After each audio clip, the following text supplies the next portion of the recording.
That was precisely what Jonathan Cullers, ULLER, now asked him from the floor. The session drifted away from the written questions. The answer was essentially theological. The desire for presence is natural, but to accomplish it, quote, would be death itself, unquote, page 260. So one is compelled to deconstruct it to keep on showing that what we mistake for the full presence of something is really the shimmer of difference. This leads to what became in the years which followed a familiar and habitual statement of his that deconstruction is not a method. It doesn't consider in a set of methodological rules. Page 262. Of course, I haven't taken this statement at face value, so I do seek to demonstrate and quantify deconstructive practice in Chapter 3. After all, Derrida does say that it, quote, has some methodological effects, unquote, 262, though without explaining how exactly that is different from being a method.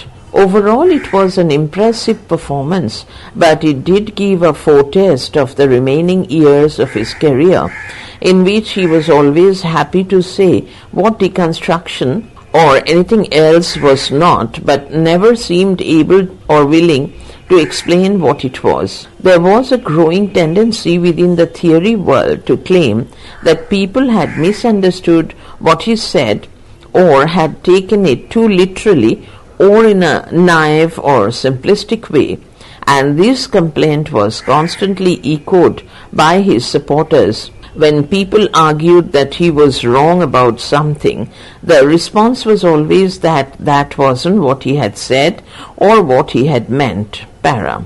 As the conference went on, frustrations built up. It had seemed a masterstroke to get a TV film made of the event, which hadn't been part of the original plan, but lights and microphones are intrusive, and even at coffee time the camera crews clustered around the big names with their giant microphone booms and rushed up to delegates with release forms to sign if they had asked a question at a session.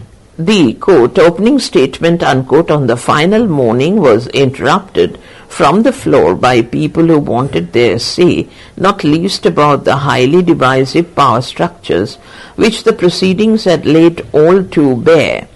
Delegates voted for the studio lights to be turned off and for the camera crew to leave the room, and it all ended rather raggedly with the resounding, quote, opening statement, unquote, losing its impact. Para. What had gone wrong? Certainly there were too many big plenary sessions, nearly all by American and British male speakers, and the responses were dominated by the same group, page 279, leaving very little space or time for open and democratic exchange. No matter how socially progressive its message, literary theory has to be socially progressive in its methods too. Almost without realizing it, and in the space of a few years, theorists had become the new establishment and the new elite of the academic world, and they seemed to be taking their position too much for granted. Like the Labour shadow ministers arriving for the ill-starred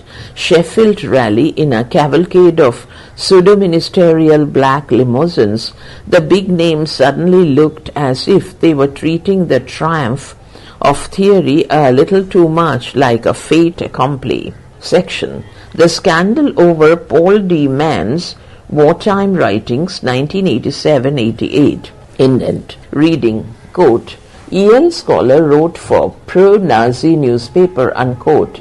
New York Times, 1 December 1987, page 1. Paul D. Mann, Cologne, Wartime Journalism, 1939-43, E.D. Werner Hamacher, H-A-M-A-C-H-E-R, Neil Hertz, N-E-I-N, H-E-R-T-Z, and Keenan, and Tom, K-E-E-N-A-N, Keenan, University of Nebraska Press, 1988. Jack Derrida, quote, like the sound of the sea deep within a shell, quote, Paul D. Mann's War, unquote.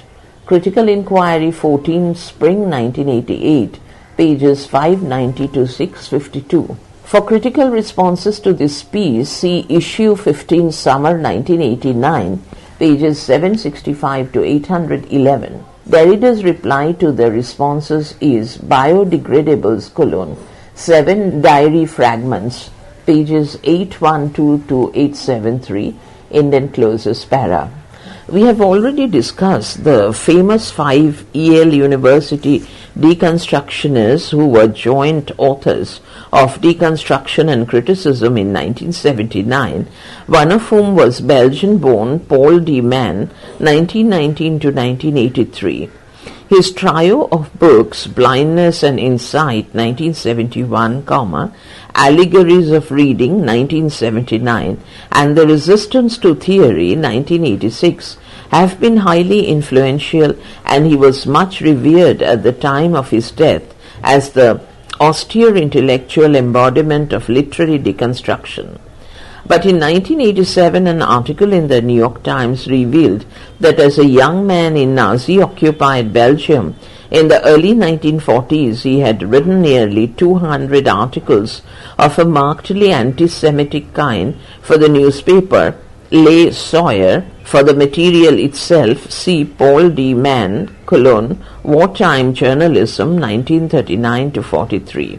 The original discoveries were made by Ortwin, Ortwin de Graef, Graef, who was a Belgian student who had been doing research on D. Mann's early life and work. Though the case was shocking, it was not primarily the personal guilt or otherwise of D. Mann which damaged the standing of deconstruction and of literary theory in general, page 280, but the grounds on which other theorists attempted to defend him. Especially counterproductive, in my view, were Derrida's lengthy articles in the journal Critical Inquiry, his original defense of D. Mann being 75 pages long, and his response to the responses of further 60 pages, para. Derrida begins speculatively asking whether it is possible to respond to questions, what it might mean to do so, whether that would imply taking responsibility,